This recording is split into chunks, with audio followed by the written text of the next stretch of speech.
Hello and welcome to my channel. If you're new here, my name is Elizabeth, and on this channel we work on building our spiritual confidence so we can listen to our intuition and read our tarot cards with ease. And today we are going to be looking at the Nine of Pentacles.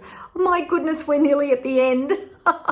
This has been a very long journey of covering the symbolism of every single Rider-Waite-Smith tarot card.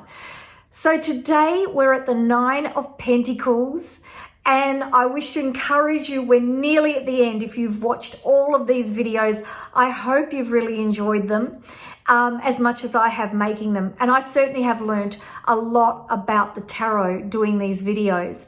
So we're going to be looking at the astrology, we're going to look at the numerology, the Kabbalah, we're going to look at the elements, we're going to look at the deeper symbolism of this card, and it's really going to bring this card alive for you.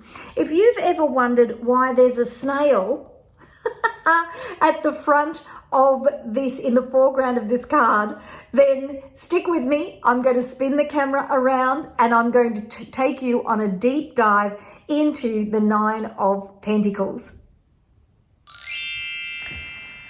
So let's have a look at the Nine of Pentacles. Again, the Golden Dawn title, the Lord of Material Gain. And I use all Golden Dawn symbolism as much as I can in my interpretation of the Rider-Waite-Smith Tarot, because Arthur Waite and Pamela Coleman-Smith were members of the Golden Dawn, and their tarot deck is based on the symbolism of that organization.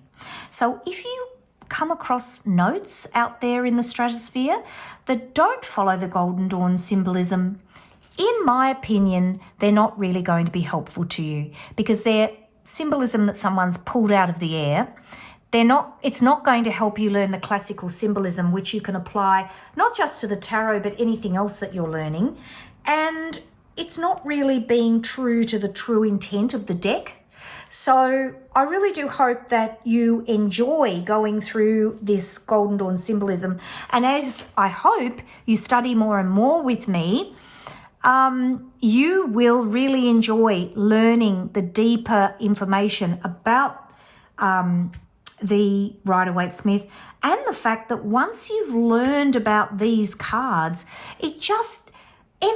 all the modern decks are based on this deck. It's quite extraordinary. And so once you've learned this deck, you've pretty much learned all of them.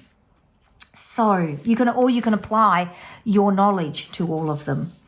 So let's have a look at number 9, which is expansion and attainment. So 9 is 3 by 3 by 3. 3 is creativity and communication. You're coming up with ideas and you're putting yourself out there. The 9 is about your expansion and your attainment. So if we have a look at the other 9s in the deck, these are my tarot astrology cheat sheets for those of you who have just joined us. And these cheat sheets are available in my Etsy shop, and I'll make sure that there is a link for them down in the description if you would like to grab yourself a copy that you can then follow through as you watch the videos, reading the deeper information that I've put together about each one of these cards. So again, Golden Dawn title, Lord of Material Gain, numerology 9. So let's have a look at all of the 9s in the deck. Let's look at the 9 minor arcanas first. So starting again in Golden Dawn order, 9 of Wands. You are too expanded. You're too hyper vigilant. I sort of think about returned soldiers when I look at this card and how they struggle to come off that alertness. Wands, Cups. You are so self-satisfied with yourself. You have expanded out into the world and had a fabulous attainment, and you are very self-satisfied. Again, 9 of Wands, another card about expansion. And this is where you have too much expansion that becomes nightmares. 9 of Pentacles, you have had the most fabulous attainment. Again, fire, wands, water, earth, air, swords, and earth, pentacles, you have created your life and you are enjoying the fruits of your hard work or your inheritance. Nine of the Hermit of the Major Arcana expresses expansion and attainment in terms of looking inwards to understand where your deeper wisdom that comes from within. So it's about achieving expansion from within. And then the Moon, which is 1 and 8. 1 and 8, of course, reduced down to 9 in numerology. And here, this is the overactive imagination card. Again, you could call it the nightmare card. And it's the card where there is far too much expansion. And so that is a little synopsis of the meaning of all of the nines in the Rider-Waite-Smith Tarot. These 4 are on the Tree of Life, on the Seraphot of Foundation. So they are here. If we go back to my cheat sheet, they are here on Yesod. And Yesod is emanating the astral light, the energy that is coming off this section of the Tree of Life is the astral light, the energies that underlie everything around us, the balance of masculine and feminine energy. So an expansion of enormous spiritual light that comes off that particular section of the tree. Classical element is earth. I will talk more about the Kabbalah when we do our tarot for beginners, but again, I'm not a specialist in Kabbalah and it is enormous. So I will be dipping my toe in the water to help you understand how the Kabbalah relates to the tarot. A deeper study of the Kabbalah to really understand the Tree of Life at a deeper level is probably not what you're going to be doing with me. Classical element earth, stability, grounding, fertility, again about the practical matters of our lives. Traditional timing for this card is winter, and the traditional timing is really just the popular timing. But we can also look at the astrological timing from the Golden Dawn. I have really mixed feelings about timing. I've tried to use it without success. I wonder if my tarot cheat sheets would be helpful for you if you're doing written reading and you really want to focus on timing. So again, we're looking at Virgo and we are looking at card number 9, which is here right in the center, the second decan of Virgo. And if we look on my cheat sheet here and we look for the Nine of Pentacles, we find it, where do we find it? We find it right here, and we are looking at Virgo, sub-ruler Venus, and the dates are September 2 to September 11.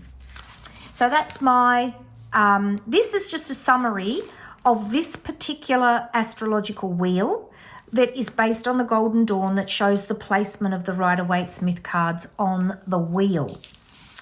So, and all of that comes from the book T, which is the Golden Dawn book about the tarot, which is freely available on the web.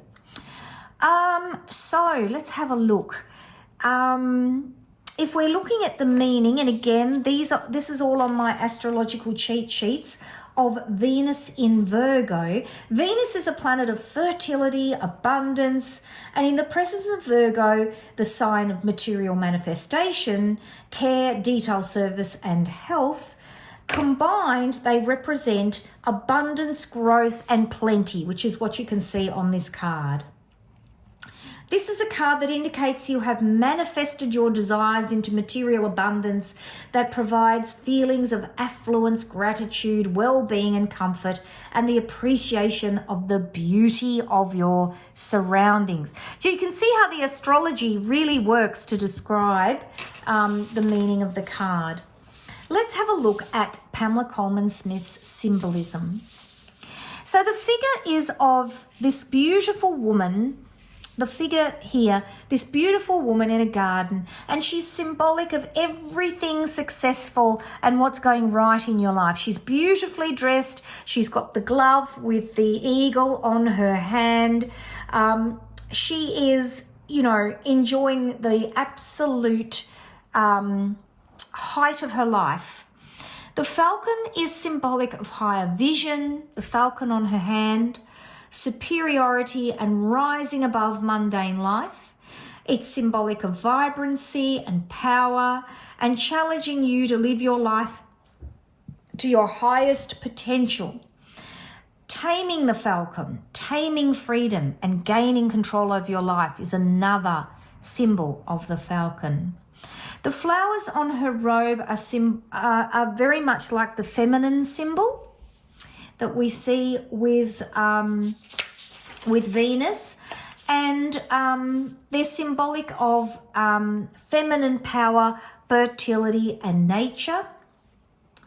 The snail down here, which we could nearly miss right at the bottom of the card, represents the cycle of life.